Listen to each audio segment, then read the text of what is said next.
The pitch is looped towards shortstop. Petroselli's back. He's got it. The Red Sox win. That is pandemonium on the field. Welcome to the Great American Collectibles Show, brought to you each week by the National Sports Collectors Convention. Join us every Wednesday evening at 6:30 p.m. Eastern Standard Time and get the latest news from the greatest experts in the sports collectibles world. You can watch us on the Great American Collectibles Facebook page, as well as YouTube, or you can listen to us on Spotify, Pandora, iHeartRadio, or any of your favorite podcast platforms. And now your hosts, award-winning sports collectibles author Tom Zappola and Boston radio personality Lou Blasi. Welcome, America. How you guys doing? Louis, Paul, Steve, how's everyone doing? Good. How are you? Good. You know, Lou, I was thinking, Boston sports personality, what radio have you not done? Right? You've done some sock stuff. You've done all over the place. Yeah. You've done talk shows. You've done political stuff. You've done it, just about everything, right? Is there anything you haven't done? Right? No, I grew up in talk radio, and I just love talk radio, and that's the path I followed. So yeah, I mean, you've had some pretty cool shows. You had a few controversial shows, if I recall, in the early days. Yes, of course. But they were good. Welcome, Great America. Time. Say that again. I've killed some sponsors in my time. Yeah, you have. Welcome to the Great American Collectible Show. Tom Zapp, our new co-host, along with Rico, Lou Blasi. As many of you know, John Mallory has gone on to bigger and better things. Actually, not bigger and better things, but he's had some opportunities come up that he's taking advantage of, and we're still very close, all of us. I talked to John yesterday. Mallory's a good guy, and he'll be appearing once in a while. Our guest of honor today, Steve Verman, the CEO of Leland's and Clean Sweep. Steve, how does that sound, man? You know, CEO of Leland's, pretty soon Heritage, all of them, right? One day. And another guy, the guy in the middle, one of my dear friends. Paul, how long have we known each other? Only like 3 years now? Yeah, About 3 years. But this guy here, for some reason, he grew on Rico and I and Mallory, and he has become kind of like family to the show. Paul Borges from PB Collectibles. Paul has a gigantic card shop in downtown Newton. It's 4 feet by 8 feet, but he does pretty damn well. So we're seeing half of it now. Hey, listen, a little programming note first from my buddy Rico. This coming weekend, Saturday, October 4th, from 10 to 6, Rico will be appearing for Cardboard Promotion sports card shows at the Solomon Pond Mall in Marlborough, Massachusetts. Rico's going to be doing a signing along with his good buddy and our good friend Jimmy Lomborg. And you know who else is going to be? You know who else is going to be there, Louis? No, Ernie D. Gregorio. Oh God. Providence, Rhode Island boy, Paul. We're all familiar with Ernie. I know Ernie. Providence, Rhode Island, great college basketball player. Greatest pass in the history of college basketball. That one pass, greatest pass ever. So Rico will be there on Saturday, October 4th, from 10 to 6. Stop in, say hi. I don't know how much he's charging for an autograph. You can have your picture taken, do whatever you want. Can we get Rico to go one-on-one with him? See how that works? You know something? Well, Rico's all about, Ernie's my age. So Rico's about, I don't know, 8 or 9 years older than Ernie. So I think Ernie would kick his ass. I don't think so. No, no way. No, I don't. All right, listen, Paul, the reason we asked Paul to come on is ALS, for many of us, hits close to the heart. I just lost a very dear friend about a month ago. Lawyer, local, known him my whole life, died at 70 years old. Louis, did you know Armin Hyatt? Oh, yeah, I knew Armin. Yep. Yeah, Armin passed away from ALS about a month ago. Youth sports coach, just a great guy. And we all know about Pete Frates and the ice bucket challenge, how that all started. Well, Paul, you just had a fundraiser for a friend of yours. Why don't you tell us about it and tell us about the organization so that maybe people can make a donation? Yeah, I have. This is my third friend that has come down with ALS. It's a horrible, horrible disease. My friend Bob Martley, we had a fundraiser. He's from Portsmouth. We went to Middletown together through the school system, and he's about 62. Beautiful twin girls, married. Great family guy. Worked in the Teamsters, and he's come down with ALS. He's had it for about a year. He's got a great attitude, but he's got a long haul to go. So we had a fundraiser on Saturday night, this past Saturday, at Knights of Columbus here. We were able to raise some very, very good money. And now what we're asking for is anybody that would like to donate to ALS, which is a dreadful disease, to go to the TDI, and they can make a donation. I think, Lou, you had it. There it is, ALS TDI.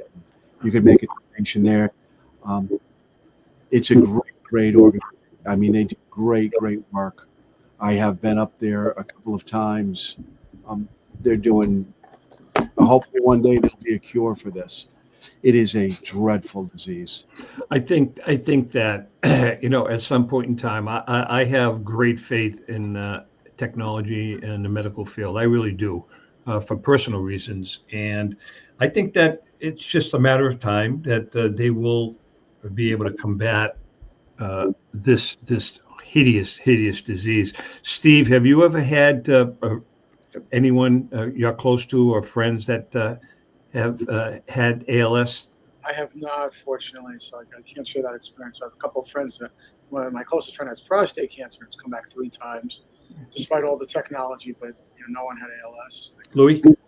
No, I haven't been touched by ALS, fortunately, but me personally, anyway. I mean, obviously, seen it around in my groups and things like that, but not me. Yeah, the story. Armin, my friend, Armin played basketball every single day at the local gym, and when he called to tell me what was going on, I said, what happened? What did you? He said that he'd be running up and down the court, and he would stop to take a jump shot, and his right hand, he shot with his right hand. His right hand would like either go limp or lock, and the ball would go like 10 feet. So he thought it was a problem with a tendon and all that stuff. And then the left hand started, and obviously the rest is history. So it starts either from the feet up or from the Yeah. head down. yeah, And Yeah. my friend that has it now, it's from the feet up. And then I had another very good friend who passed a few years back, David Lees. And that's where I met Pete Frates, so forth. So, yeah, it's a dreadful disease. Pete Frates, it's just amazing what that young man did for ALS research. Pete, for those of you that don't know, Pete played for Boston College. Yep. Baseball player for Boston College. Actually, he was captain, wasn't he? Yeah. I think he was. Yeah, he was the captain of the BC baseball team. Came down with ALS, and the whole ice bucket challenge kind of morphed into a worldwide phenomenon. And they raised millions and millions and millions and millions of dollars. Pete was a very special young man. All right, Paul. So you can make donations to ALS. again. Yep. 480 Arsenal Street, Suite 201, Watertown, Mass. 02472. And go on to als.net, www.als.net. Paul, thanks for stopping by, man. Hey, listen. Thank you so much. Thank you for. So wait a second. You're gonna help me out tomorrow? You have an extra tick? Oh yeah, tomorrow should be fun. Yeah, I just wanted to show you something I got. We shouldn't do this public because the Yankees are trying to keep everyone out. That's right. Wait a second. They're going to need it tomorrow, but it should be fun. But I did get one priceless thing that I want to show you into the shop. Go ahead. Came in yesterday. It's my little grandson. Oh. And you got it graded. Awesome. Hey, listen, have fun at the ball game tomorrow night. Go Red Sox, and maybe you'll bring them a little luck. Yeah. Steve, take care. I'll see you at the next show. Take care. Bob Borges from PB Collectibles. Hi, Bob. All right, Steve. First of all, Stephen, you've had a great summer. This has been a whirlwind summer for you, right?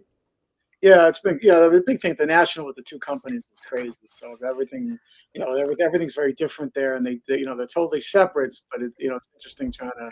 And two different the two companies really have two different personalities, which is that's a good thing, I think. But let me ask you this: so, how do you split your time? How do you split your time between both companies, or do you just leave it to them to run it? Are you back and forth? How far is Leland's from Clean Sweep? I mean, I'm there as much as I need to be there. They do a great job, running things there. But they're, when something comes up, there's big decisions to be made. Of course, all the headaches and the problems I hear about that. All the difficult things come to me. I don't even see necessarily. Someone picks up a 48 leaf set, I'll hear about it, but I don't even see it, which is culturally weird for me given my career.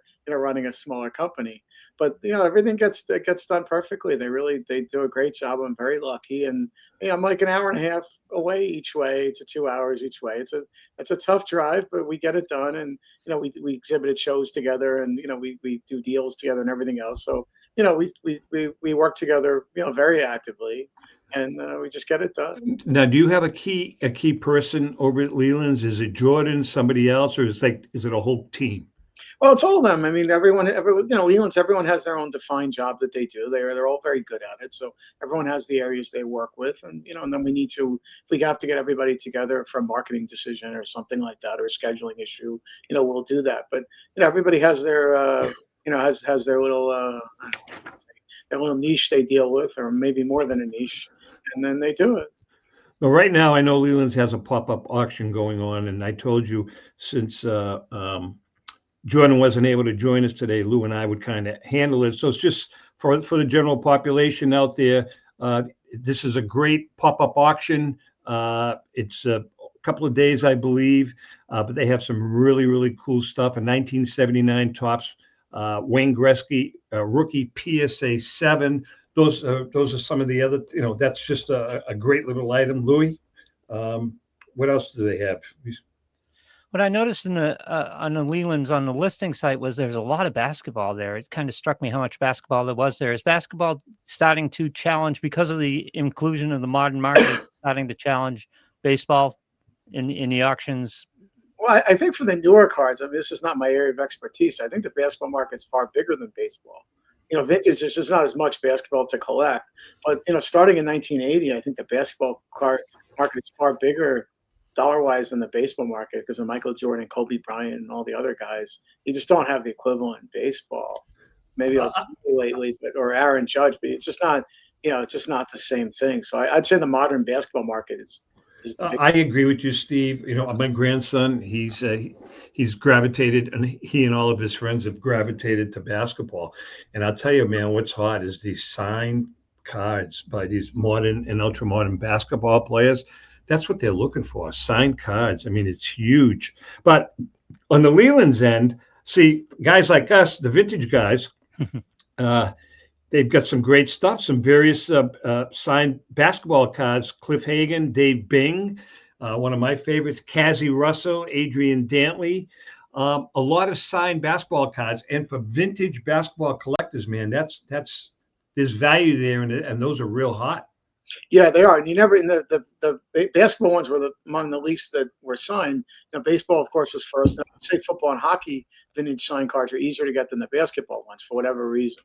You do see them. Not that they're easy to get, but they're just more available. The players would sign, and maybe the sports were more popular. For whatever reason. But yeah, we get those. Depending on who it is, and if it's the right card, they go nuts at auction.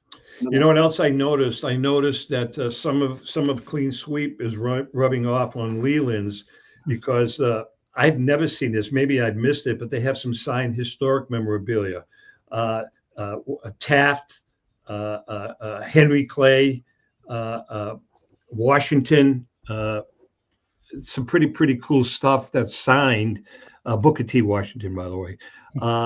They never got into, I don't think they've ever gotten into historic. I could be wrong, but I know you at Clean Sweep, every once in a while, you come up with some gems yourself. Yeah, they've always been in it, and they have a mailing list for it. But yeah, I mean, at Clean Sheet maybe it stands out a little more. But Leland has always sold the historical stuff and pop culture items and things like that. That's something we're looking to possibly expand, but it's a tricky market with the authentication and everything. Like the rock and roll memorabilia and the other stuff's become a big thing lately. So there's a lot of people doing that stuff as well. But we definitely, Leland's definitely has customers for that stuff, and yeah, we love the historical items. We love working with them. They're so great. I think they're so undervalued I personally. do too. I really am getting interested in some of that stuff. There's some great historic stuff out there. Louis, if you recall, when we first started, Steve, I don't know if you know this, but Lou was with Rico and I at the very beginning of the show for several years, and then we had moved to another studio.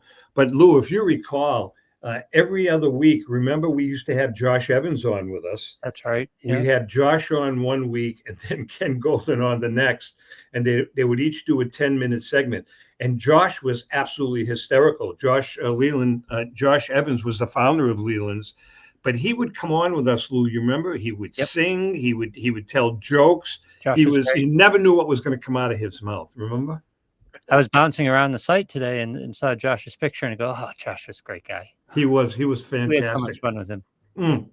And he actually co-hosted with Rico I and JM at a couple of the nationals. So he's sorely missed, and he was a great pioneer. Steve, what did you say to the hobby? Oh, absolutely, especially with memorabilia and equipment and things like that. Yeah, and the photographs. I mean, some of those markets might not exist if it wasn't for him. I mean, I remember at the very beginning, I mean, when this whole thing exploded with the internet, I mean, I remember I couldn't wait to get the Mastronet catalog and the Leland's catalog. Those two catalogs were they were gold at the very beginning, weren't they? Oh, absolutely. Like as a bidder, at that time, obviously I wasn't running Leland's, as a bidder, I would pour through those things like the fine tooth comb, trying to find the weaknesses, the things that the ambiguity. Sure, of course. Descriptions. And, I would read them for hours, and they were a lot of fun to read. I'm sounding self-serving, but here, and I don't mean to, but philosophically, I did prefer the Leland's catalogs with the shorter descriptions to the Mastronet things where they would have 5 paragraphs about the Old West when describing an old back card set, and then they wouldn't really describe the condition of the cards. You have these writers that are just doing writing that didn't mean anything, and get a headache reading it, especially when it's 500 pages. So I just get to the point. I'm not, because I was trying to read the whole book as a bidder to, as a dealer, to try to buy the good deals, and I can't. My head will explode reading all this nonsense that has almost nothing to do with the lot. I like Leland's role in the market because we all are entertained by people throwing millions around at various cards that come up and whatever. Because we love the big ticket items, of course, but we can't participate in them. But in Leland's, as I'm looking at the page today, this is when all collectors can gather around the campfire and get involved in the hobby at Leland's. Absolutely. Before we take a break, Steve, what is your vision of both Leland's and Clean Sweeps? I mean, will they ever merge into one company someday? Will you keep them separate? Or do you have any kind of a business plan, or is it going to be as we see it today? Well, we do. I mean, right now we're looking to grow both companies. We are not planning on merging the two companies. We do the same thing, but we don't do the same thing.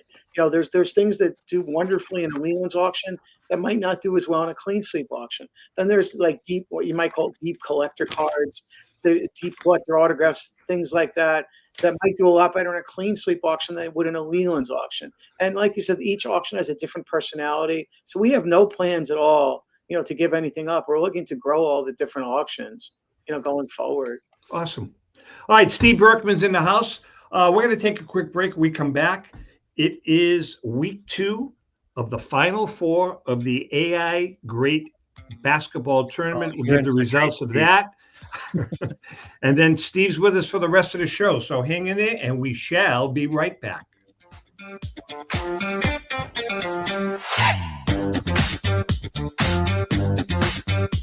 I'm Rebecca Curry, a two-time child cancer survivor, recipient, and advocate for Lucy's Love Bus. The mission of Lucy's Love Bus, 501c3 nonprofit, is to provide joy, comfort, and quality of life for the entire family of children with cancer.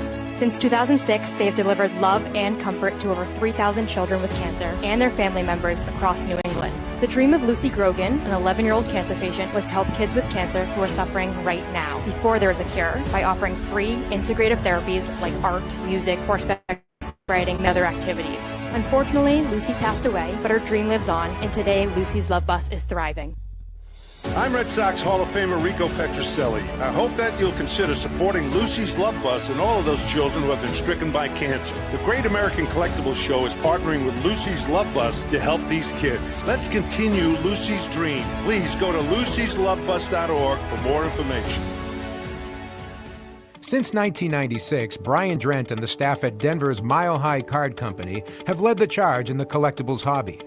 Mile High is a full-service dealer specializing in buying and selling cards and offers a competitive consignment program for all collectors. Whether it be their computerized want list service, appraisals, or auction services, Mile High has it all.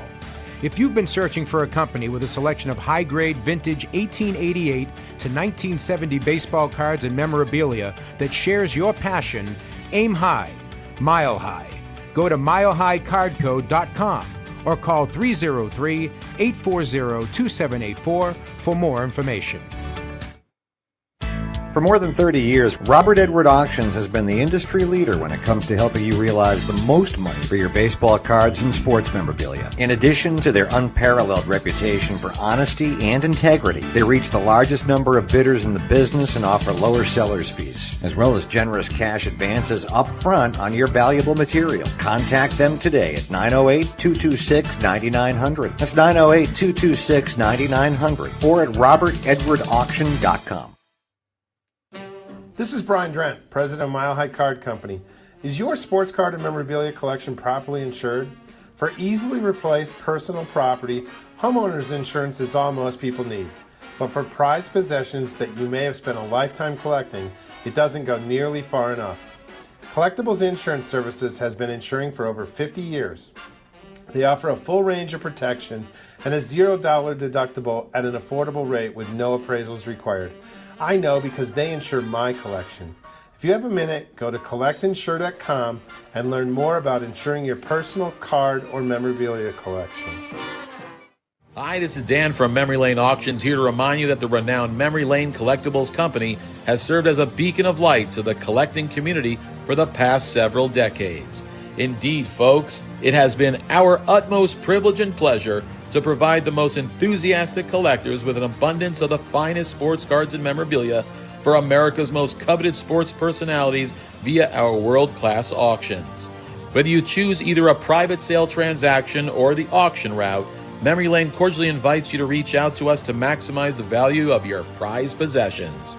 Also, it is not just sales that we pride ourselves on being the best of the rest, because if you are seeking a particular keepsake for your esteemed gathering, we will be relentless in our quest to find that special piece to fulfill your collecting dreams. So no time to wait. Reach out to us today for the purposes of capitalizing on our unparalleled marketing capabilities. Simply pick up the phone and dial 877-606-5263. That's 877-606-LANE, or find us on the World Wide Web at www.memorylaneinc.com. Now is the time for your valued consignment to ultimately become another one of Memory Lane's record-setting prices. How would you like to own the bat that was used by your favorite player when he hit that towering home run or game-winning base hit? Well, look no further than JT Sports, specializing in the sale and authentication of professional game-used bats. As the official authenticators of professional model game-used bats for PSA DNA, JT Sports will guarantee the authenticity of any bat purchased from them. JT Sports also buys and sells game-worn uniforms, gloves, and baseball equipment. The unique quality of the collectible is what JT Sports is all about. Give them a call at 609-487-8003 or check them out at GameUseBats.com.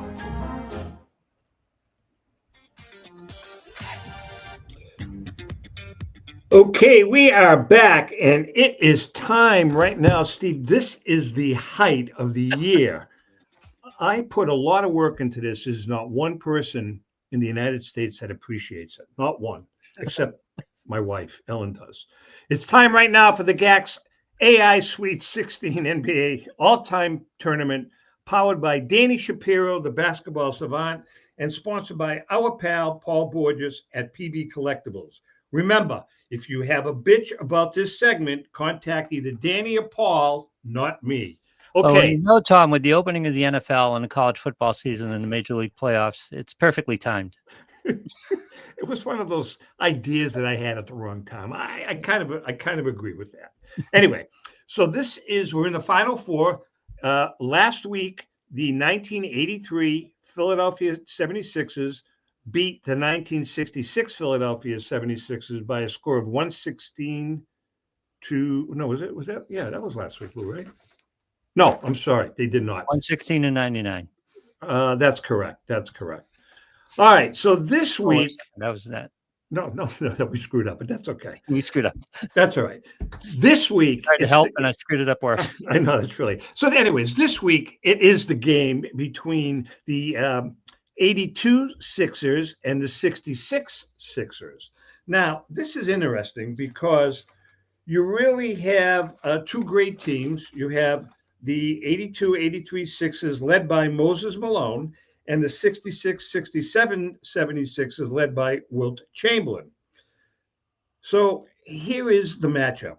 Center matchup, Malone averaged 24 a game, and the Sixers, Chamberlain averaged 24 a game. They were both MVPs.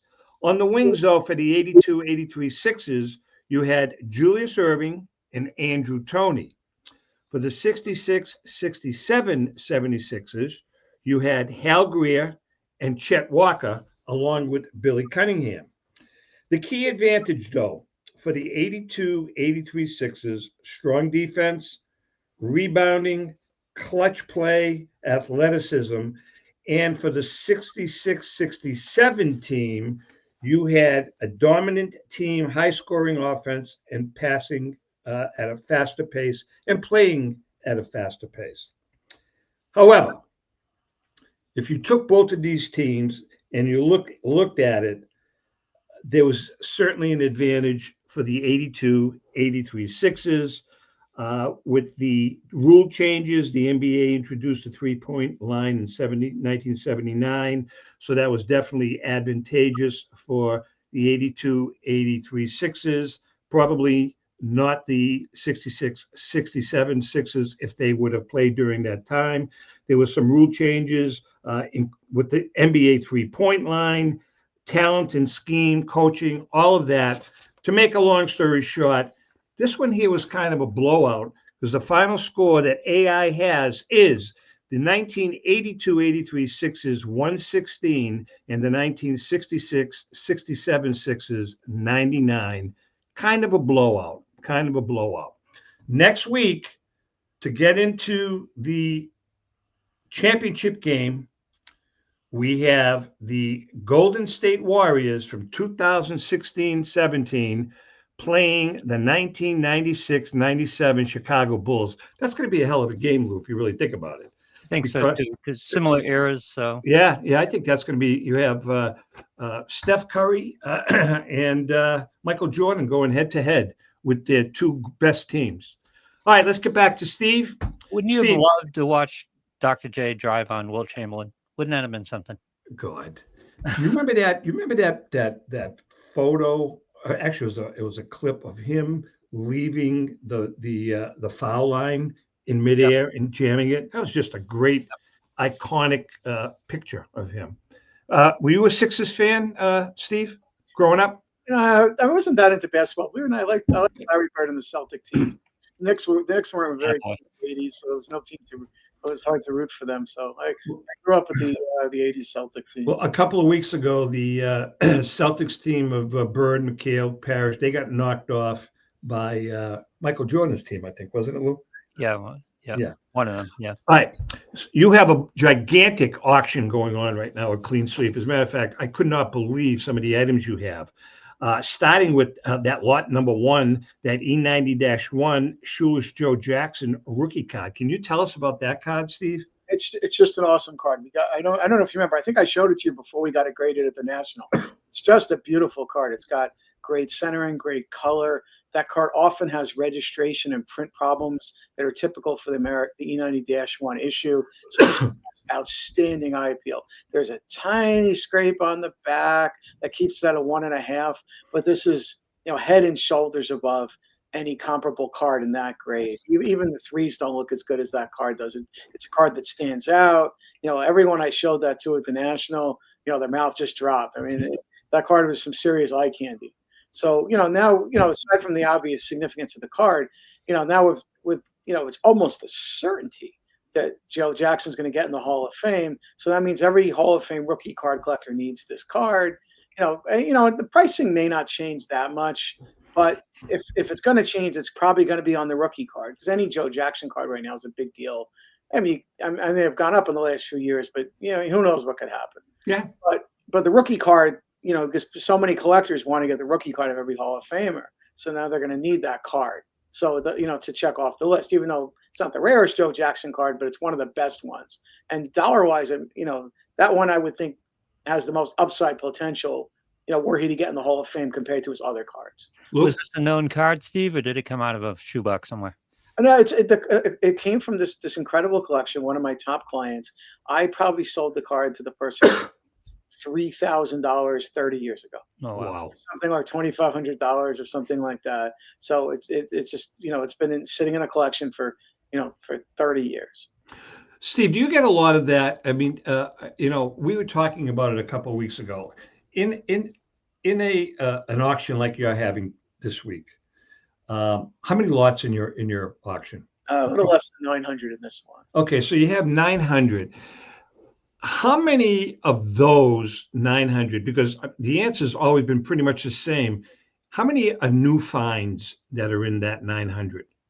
Oh, it varies. I mean, because there's more regular stuff in there, right? I mean, that's freshed up. It could be anywhere from a quarter to half. But I don't know how you define new find. I mean, it's something I knew where the card was because I sold it. Right. Market for 30 years. So I don't know how. It's a tricky definition thing. Like in terms of like a shoebox that's sitting in an attic for like 80 years. That's very rare nowadays. It happens from time to time, but almost everything's been sold at one point. It's moved around, but it can happen. But it's unusual. Or if someone had the collection their whole life and no one knew about it, that happens a lot. Then it comes to market. Lou? We've been processing the introduction of investment money into the hobby, guys who aren't necessarily collectors at all, just investing and turning over cards. And we've been coming to the conclusion, we were kind of against it at the beginning, but we're coming around to it as we process our thoughts on it. That's something like houses like Leland probably helped precipitate, right? Because you guys are dealing with collectors as well as baseball card collectors of other forms. So bringing that money in has been a boon to the industry, and it's probably churning up these cards being turned over right now, right? Oh, there's no question about it. But I always tell people to be a collector first. But there's a lot of money. I mean, just a crazy amount of money in the business now, and they want these trophy pieces. And there's more there aren't enough trophy pieces to feed all the mouths that they're looking for, all the hands that are looking for it, so to speak. So it's definitely a seller's market for high quality material. And we've always had those kind of people in the business. Now I would say more than ever, but a lot of the time I'd like to think these guys throw off investors, then the problem is then they end up liking this stuff. Like, oh, this card's too cool, I don't really want to sell it. I'm gonna make money on it, but I like it. Because they start getting attached to it, and the stuff of course gets resold and traded. But I think people would sell their stock before they would sell their Joe Jackson rookie card. But that happens in investors. I'm separating it, collectors from stock, stock investing, things like that. But if you do art, you do whatever else you do for investing, that kind of becomes the same thing. You buy it and then you think it's kind of cool. You want to hang on to it. It has some value to you. I think what happens, because I see these guys at shows sometimes, like, yeah, I bought it as an investment and I was going to resell it, but I like it, so I don't really want to sell it now. Especially if it's something really cool, and it's not always about the money. Not everybody, of course, you can never pick the peak of the market to sell something. And things do. There are trading ranges for cards, especially the more the regular issue stuff. They come around, but a lot of the time, People are funny about that, but the investment money, it does play a huge part in the in the business. But I'd say they're investors slash collectors. I don't know. There's that many like pure investors in here. They get into it and they put money in it, and but eventually, if they need money, I guess they sell. I mean, I think at that ultra modern level, you may find more of those. At that level, but who the hell knows? But listen, this is a shout out to one of our big followers and viewers, a good friend, Joe Marino. Joe, lot number 8, clean sweep, has an E90-2 Honus Wagner, it's PSA 1. Joe has been on the hunt for an E90-2 now for about a year that he can afford. I owned this card, not this particular card. I owned one for several years, and I regret that I got rid of it. Did well with it, but I regret it. So, Joe, tell us about that card, Steve. Yeah, so that might be a perfect card for sure from what you're saying. So it's freshly graded at the National. As a matter of fact, I'm gonna, as you're speaking, I am going to text him right now. Yeah. Go ahead, speak. Tell us about the card. It's a very fully presentable PSA 1. It's got good color and a nice image. The back's got some issues of scraping and stuff. That's the main reason it's a 1. But for a 1, it's a perfectly acceptable card, and it's an affordable version of a very expensive card.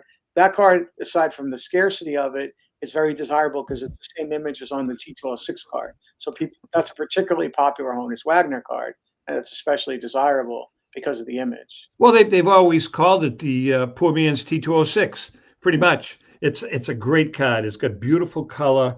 Then you also have an E95 Wagner, don't you? Did I see that? Yeah. That's a really nice card too. I mean, it's interesting. Like in the auction, we have some of these cards low technical grades, but beautiful cards. They present well above their grade, and we've always found there's a great market for that, where people they don't care so much about the technical grade when the cards display well. So that's a really it's a really pretty card, the E95. That's a great that's a classic Honus Wagner card too, that you don't see that much. That's always been an elusive card for whatever Talk reason. just a little bit about the Ken Kelly card and the Goodwin Champion Series, and give us the history of that.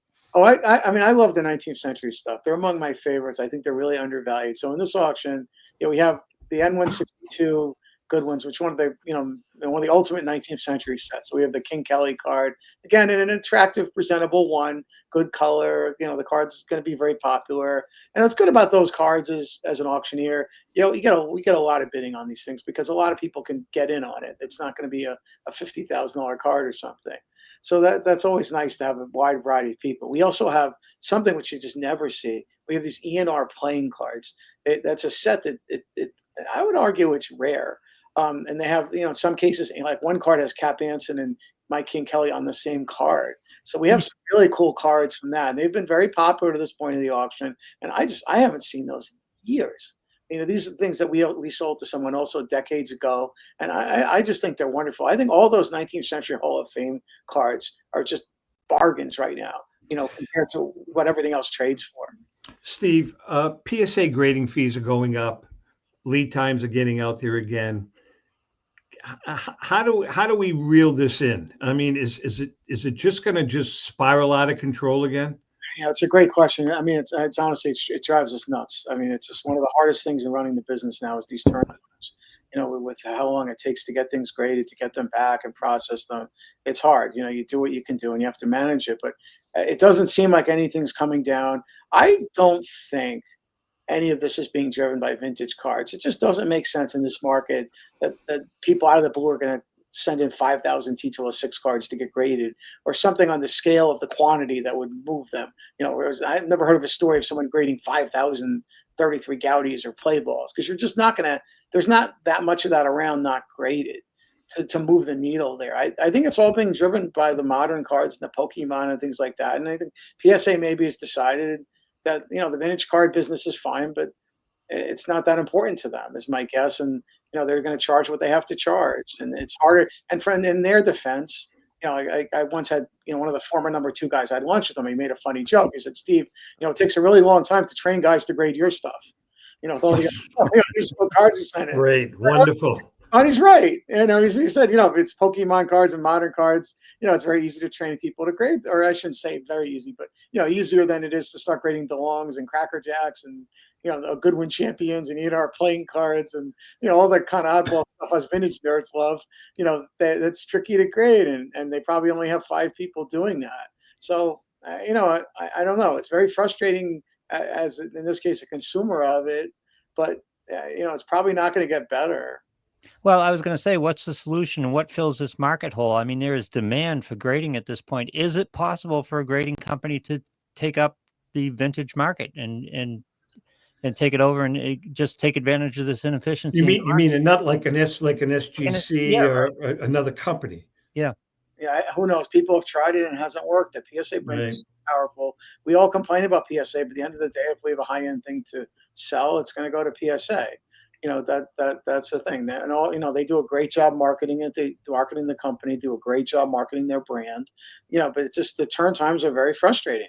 And I don't know what the answer is. And it changes things too, because it's basically in and out the door, realistically $24, $25 to grade a card. So you can't really grade anything unless it's at least $100. Right. Like someone sent me a group of sets I'm working on like this morning, and we run into the same dilemma. There's these really nice football sets from 68 and 69, and like, does it pay to get these cards graded or just forget it? Because you don't know what the grades are going to be, and it takes 5 months at $25, and maybe you hit it, maybe you don't. So I think if they lower their prices, they would get far more submissions. But I guess they don't have enough wherewithal to handle that flow or at a price point people are going to be happy with. How is sets fitting into the market right now? More popular or less popular in the hobby in general? Oh, I'm sorry. Say that again. How are sets fitting into the market right now? Are they becoming more popular or less popular? Or does it probably run secularly, right? No, not really. We love sets. It's a huge part of our business. They go to dealers. They go to collectors. Actually, we've never done better selling sets and partial sets and near sets in the last year than we have in the last year. This stuff flies off our online store. They get enormous bids in our auctions.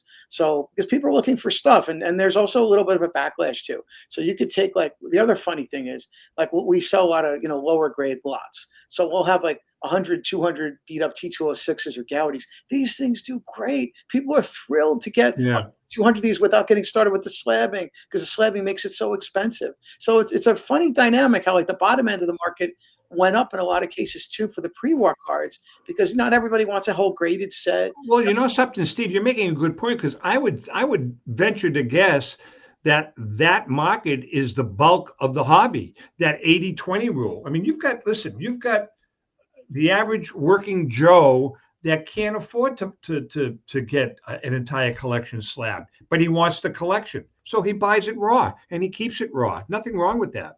No, and some cases it's the billionaires doing it, and they're smart. But they don't have the income. They're just not going to get. They're not going to get that deep into it, or there's still people who want the cards to be in a book. The graded cards are hard to display in a book. When you have a set, you can't just have a whole shelf of them. It's very physically demanding. Very interesting. Hey, before we take a break, Paul Skeens just signed a deal with Fanatics. So using him as an example, does this limit the value of a Paul Skeens card that I get at spring training from Paul Skeens, and then I get it graded? Does that limit the value of a card that is not being produced by Fanatics? I'm honestly, I don't know. I wouldn't think so, but of course, just like the autographs with Steiner holograms are always good to have. But if something's just as nice, maybe it gets 10% less. It's not going to be as if it's something that has credible authentication. I don't think it's going to have a massive difference. Okay. Steve Berkman's in the house. We come back. We've got another segment with Steve. Louis in the house. Lou Blassie with us. So hang in there, and we shall return.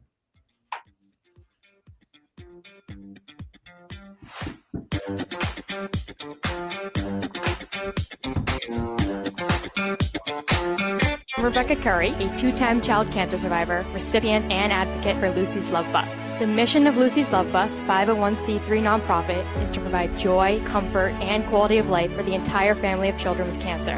Since 2006, they have delivered love and comfort to over 3,000 children with cancer and their family members across New England. The dream of Lucy Grogan, an 11-year-old cancer patient, was to help kids with cancer who are suffering right now, before there is a cure, by offering free, integrative therapies like art, music, horseback riding, and many other activities. Unfortunately, Lucy passed away, but her dream lives on, and today Lucy's Love Bus is thriving.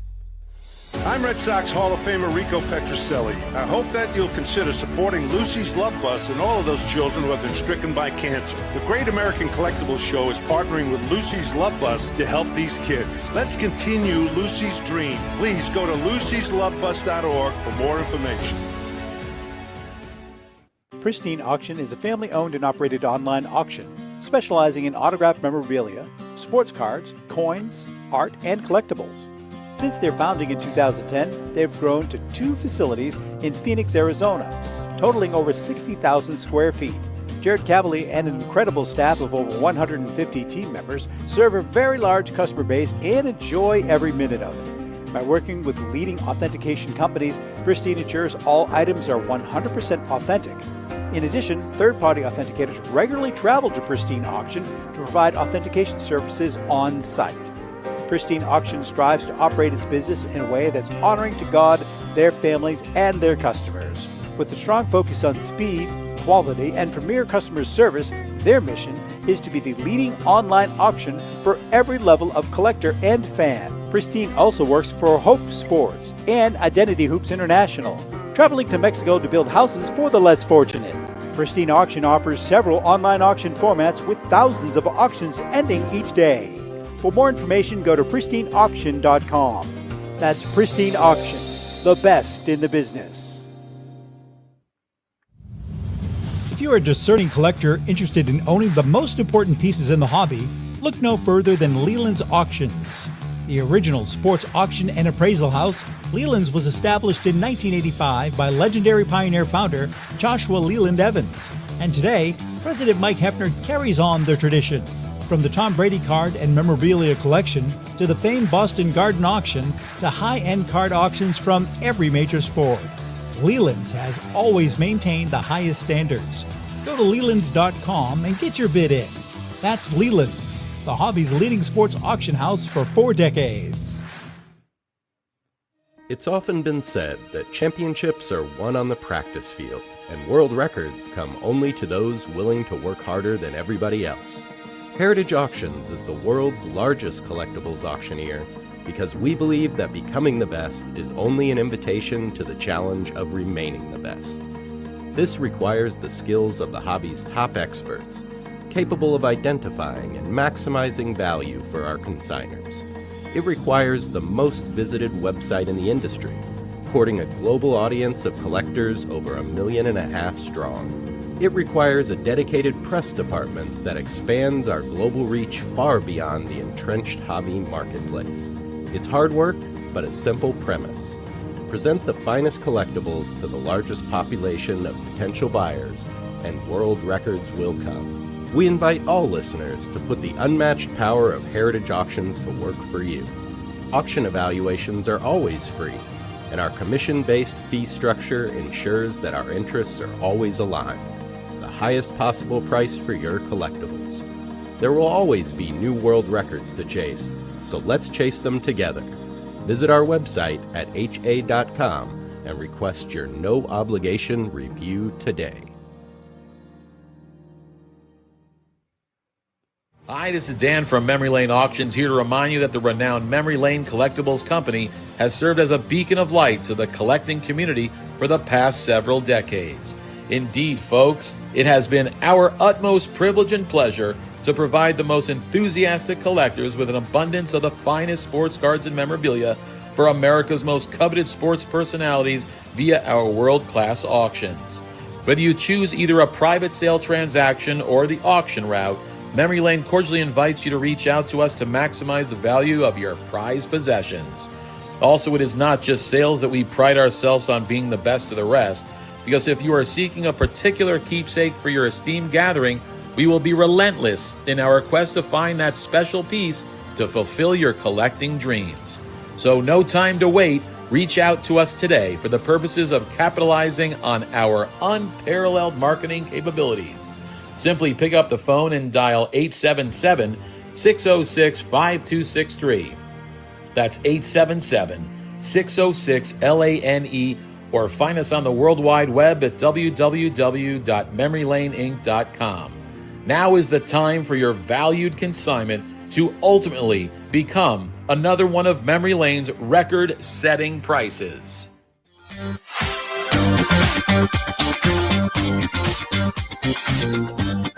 CSA Shows is proud to present the Chantilly Show, being held from October 17th through October 19th, held at the Dulles Expo Center in Chantilly, Virginia, just minutes from the Dulles International Airport. Celebrating 29 years at the same location, there will be over 450 dealer tables exhibiting over 125,000 square feet of space. With both vintage and modern cards and memorabilia, as well as modern-day sports treasures, you're not going to have to look very far for that special card, bat, ball, or autograph. Major auction houses and third-party grading companies will be on site to assist you with your collecting and authentication needs. Some of your favorite superstars will be on hand, including Patriots superstar Rob Gronkowski. Yes, Gronk is coming to the Chantilly Show. Check out this other star-studded cast who will also be appearing. Sean Alexander, Mike Alstott, Brian Bosworth, The Boz, Robert Brazil, Joe DeLaMoliere, Timmy Smith, Lawrence Taylor, Emmett Smith, Mel Blount, Sam Bradford, Ty Law, Dennis Rodman, Dominique Wilkins, and many, many more. For more information, go to the Chantilly Show, csashows.com, where you can find all of your sports collectibles treasures. All right, let's get back to Steve. Steve, some of the other items in this auction, can you rattle off some of them for us? Yeah, some things that you don't see every day. We have a Zena DiMaggio, one of my all-time favorite cards. One of just the great cards to have a card of him breaking up with the Yankees. There's another card that's just impossible. We have two 1932 U.S. Carmel Babe Ruth cards. Wow. And it's canceled. And it's the only slabbed one from PSA. Someone sent that in trying to get the Lindstrom card to complete the set. And we've never seen that before. We have runs of Voskamp's coffees, Bruner's breads, oddball cards from the 50s and 60s. That's fun stuff. There's a good run of C57 hockey black and white cards that, you never see those with the good players. There's a 50 Bowman football set in PSA 7 and 8 that we have broken up as singles. There's just a wide variety of things for every type of collector, but there's a strong concentration of high quality pre-war baseball cards. There's a good offering of collector grade baseball card sets and lots from the 30s through the 70s. There's unopened material. There's great autographed items. Of the key lots, another one of my personal favorites, there's a 1933 Gaudy Lajoie and a PSA 2, which I don't understand why that card isn't double or triple what it sells for. A 33 Gaudy set is much more attainable than a T206 set to make the whole set. So many people have the set minus the Lajoie. It's probably, in my opinion, just as hard to get as the Eddie Plank T206, yet it sells for less, which is weird. So we're looking for that to do some real damage. And as always at a clean sweep auction, people need to remember, you're not bidding against the consignor. You're not bidding against the auction house. But the price is the price. There's going to be some big prices, and there's going to be some good deals. It's a real auction. It's a level playing field. The bid is the bid. The prices are real. Good point. You also have some funky stuff. You get some entertainment autos that you always have. You always kind of make it fun. Did I see some autographs by astronauts? Yeah, we got a really cool collection of astronaut stuff. There's a Neil Armstrong photo. I mean, there's all the Apollo guys from the 60s are in there, and there's some really cool autographs of also the cosmonauts. So there's one or two autographs of Yuri Gagarin. So I think that stuff is just great. So yeah, there's a fun section of astronauts. We always have pop culture stuff. There's always all different autographs of entertainment people. There's a JFK signed document that's really nice. There's a really nice display, beautifully framed, of 4 presidents that just looks great. So there's all sorts of material. There's a really nice PSA 10 Albert Pujols game used bat. There's a really nice Ryan Sandberg game used bat. There's some cool Brooklyn Dodgers memorabilia that's fresh to the hobby, including black bats and signs and all sorts of cool stuff that you don't see. Some good pins. So, it's a really balanced auction. Very We're cool. very proud of it. Louis? Is there an astronaut collectible world out there, or is it more historical memorabilia, that type of lumped in with that? I mean, I know there's Pokemon and there's baseball and there's all kinds of stuff. Is there an astronaut collectors club, so to speak, or market? Oh, sure. Yeah, people collect space stuff. The big thing is to get things that are actually flown in space. So Oh. that's the holy grail of what people will collect. But the autographs are very popular, and that's an international market. People around the world will collect those things. But yeah, the astronaut stuff's always a lot of fun. And we have a decent customer base for that. We've had this is probably the third space/astronaut collection we've handled, and to me, we don't see that every day. So if I'm writing those lots up, I get real excited to own that. I think it's just awesome stuff, and I think they're good deals right now. Yeah, Lou, that was like when we had Ray Schulte on. I mean, we didn't realize what a big world the Olympic collectors are. Yeah. It's just like crazy. It's a worldwide thing. So I could see that. Steve, I do have a question regarding Canada, tariffs, all of that stuff. Do you get involved with that, or has it impacted you at all? Yeah, it's a problem. I mean, the Canadian customers are upset, and then ultimately they're going to have to pay it, or they're not going to have it. It's just like, going to a city when the sales tax is 18%. You're going to pay it, or you're not going to pay it. I mean, I don't know when that's going to change. Hopefully it will, but it's definitely an issue.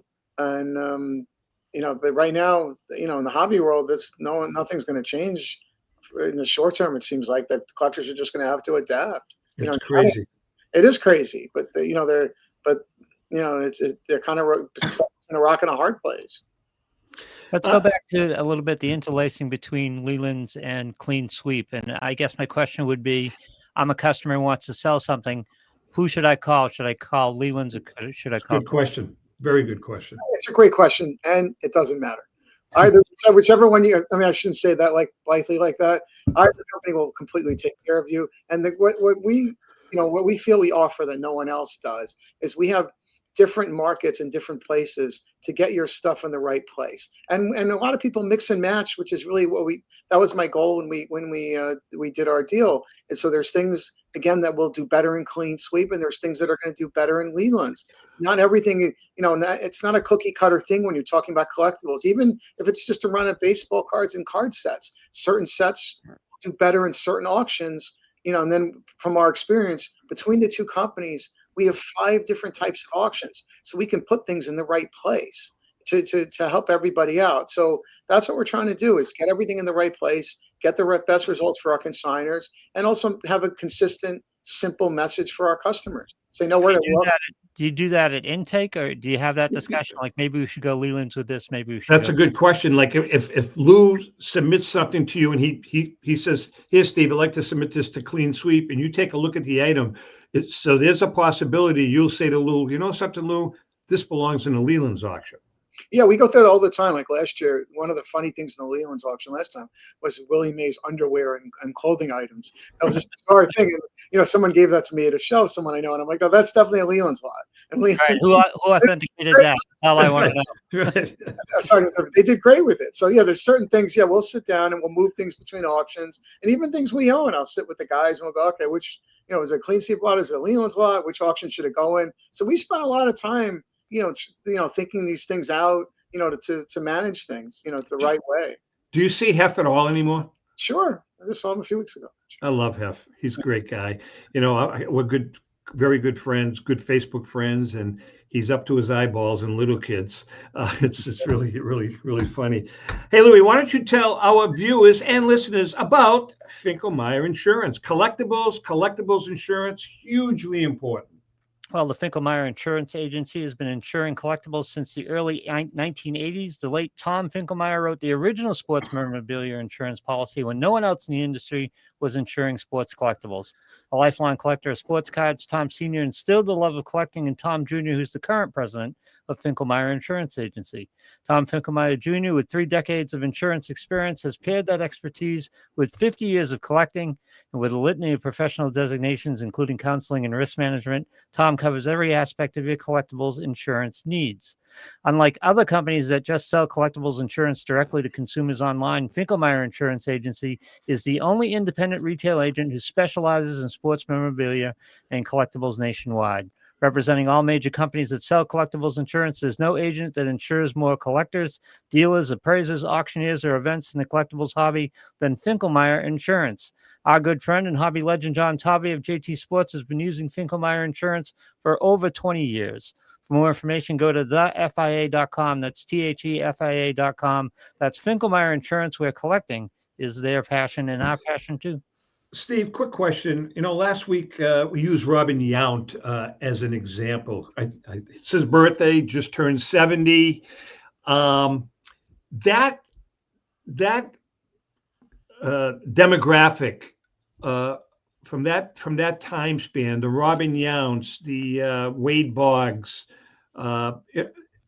have those cards picked up any steam at all? I'm talking about the players, the Hall of Famers from that time period, Dennis Eckersley's, all of those guys.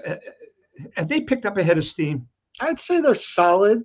The people like those things, that they're usually part of themes, again, touching back to people want Hall of Fame rookie cards and things like that. I haven't heard, that many Robin Yount collectors per se, or Dennis Eckersley collectors per se, but, their game used equipment, of course, is very desirable. I'd say their stuff fits into larger categories, but, anything of quality, everybody wants. So, all those cards are solid, but they're not, but they're plentiful. It's just a question. Well, you know what it is. I mean, that the demographic, those are the Gen Zers, I believe. Those are the guys that are in their 50s now, or that late 40s, 50s, maybe even early 60s, and those are the guys that grew up in their wheelhouse. So, I guess I'm wondering if that group of people, if we're seeing anything in a spike. I wouldn't say so. I'd say they're no. Well, if the cards are, if you have a Robin Yount rookie card or whatever in a 7, 8, or a 9, they're going to be solid. They'll have some kind of trading range, but I wouldn't say there's special interest in it. But people do like those 70s sets. The 70s baseball card sets have appreciated significantly in the last few years. There's more people that are getting into that. They love the idea of buying the whole set and getting those, whereas they were looked down upon for a while. So I'd say it's a solid market. I wouldn't say it's up or down. Is it late 80s, early 90s? I'm sorry, Lou, go ahead. I was looking at the site and I was noticing different values on different Hall of Famers. And Tom brings up a good point. Maybe it is era based, but I'm wondering if it is era based because Robin Yount was my wheelhouse. That's nostalgia for me. But I have no interest in him. Derek Jeter, I'm certainly interested in. See, that's interesting, Louis. Yeah. You're bringing up a really good point. Yeah. So is it player based or is it era based? No, it's player based. There's no quite. People start with the players, and to a degree, it's team based and who won championships and what people are after. It makes a big difference. I mean, Louis, I think that's because of the snapshot in time too. I mean, it's like saying, when you and I both grew up, I'm a little older than you, but Yaz was, Yaz in 67, 68, 69, 70, he was a god. Now you look at Yaz and he was a great player, but there's some modern players that I kind of gravitate towards, and I'm sure you do too, right? Yeah, guys, sure. Right. I mean, so I think that's part of it. I think it's the player. I think it's the time that goes by. Steve, when does the auction end? Okay, so people need to know the auction ends on Wednesday, October 8th. Initial bids need to be in by 8 o'clock Eastern time. The auction ends on a lot-by-lot basis. So starting at 12:30 a.m. Eastern time, if any lot, say lot 200, does not get a bid between 12:30 and 12:45 a.m., that lot closes out. So that's how we do it. Everything's lot by lot. And your first bids have to be in by 8 o'clock Eastern. Well, you know what the good thing about that is that people don't have to stay up to 8 o'clock in the morning for all of the lots to be. I mean, that's some of the rules that some of the auction houses they're head scratches. I think you do it the right way, and I definitely support that. Yeah, and additionally, we do it so it doesn't, even when you do that, it's starting at 2 a.m. to keep things from getting out of control Eastern time. There's a 5% penalty in order to discourage people waiting till the last second of 15 minutes to have the thing go till 4 Smart move. Great idea. Yeah. From going to 5 o'clock in the morning, we incentivize it. Excellent. Clean Sweep Auctions, Leland's, both great auction houses, headed up by this young man, and he is a young man compared to Louis and I. Yes. Steve, I guess we're going to see you at the Philly show in December. Rico and I will be broadcasting from there, and we're going to do a special 90-minute show. So obviously you'll be on with us along with some of our other great friends. Sure, of course. With that being said, good luck the rest of the way with the auction, and we will see you down the road. Sounds great. Thanks so much, guys. Louis, great job as usual. Fun. To our viewers and listeners, again, thanks for all the support, man. We could not do it without you guys. It's been a great year, going to continue to be a great year, and we look forward to seeing you down the road. With that being said, happy collecting.